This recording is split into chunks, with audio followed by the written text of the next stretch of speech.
Tregoj një rast që ishte arrestuar, nëse një rast shumë shkurt, një person kishte duke ikur në punë. Në autobus, një prostitut i kishte ofruar shërbimin, ky kishte pranuar ta merrte shërbimin dhe rrugës ishte arrestuar nga policia. Si merren vesh ta se tani nuk e kishte problemin, djali nuk e kishte problemin se do bënte burg. E kishte problemin se mos ja merrte vetë gruaja, se kishte shkuar me prostitutën. Gruaja kishte nisur për punë dhe do të u shkatrua familja, u shkatrua jeta dhe përveç gjithave kemi dhe seks pa kontrolluar, i cili sjell sëmundje dhe epidemi. Dhe unë kam pas raste dhe takime me mjek dhe infermierët të cilët thonë, ne na vinë këtu për vizitë ginekologe, më ka thënë një ginekologe, na vinë për vizitë femrat këtu, të vjen për shtyrë t'i kontrollosh sepse janë gjithë infeksione.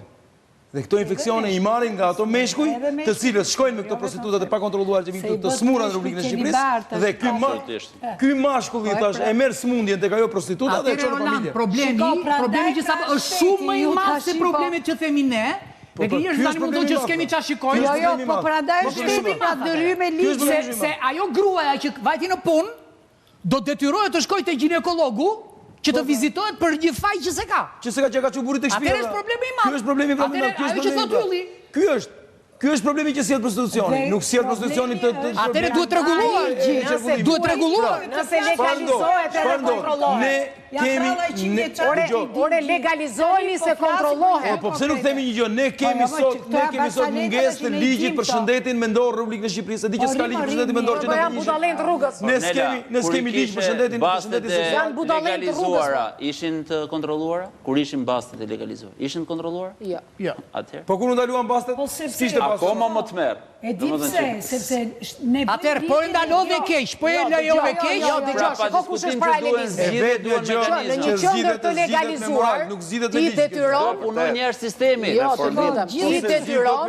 ti detyron që ato të kryen analizat e nevojshme, të kenë... Më fal, ka gazetar që punon njerëz sistemit, e marrin gjysmën e pagës në dorë gjysmën. Okej, atëherë ti do legalizosh prostituta dhe do i normalizosh dhe do i fiskalizosh të gjitha. Na kjo e gazetarist nuk dëmtohet ginekologjia personale e njeriu. Dëmtohen me lavazhe. Ore do kryen njerëzit gjithë ditën, e kupton ti apo do kryen gjithë ditën, e kupton?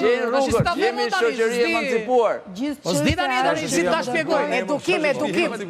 Në tentativë të shtojmë rastet e shitjes së prezervative, e kupton? Çështja është ndryshe. E kupton, i kemi të edukoni, sepse duhet të ruani familjarët tuaj. Si të japin falas. Falas, ore. Keni sponsor. Nuk është ajo zgjidhja. Jo, se kemi menduar, e ka një sponsor që shet prezervativ të javëm këtu.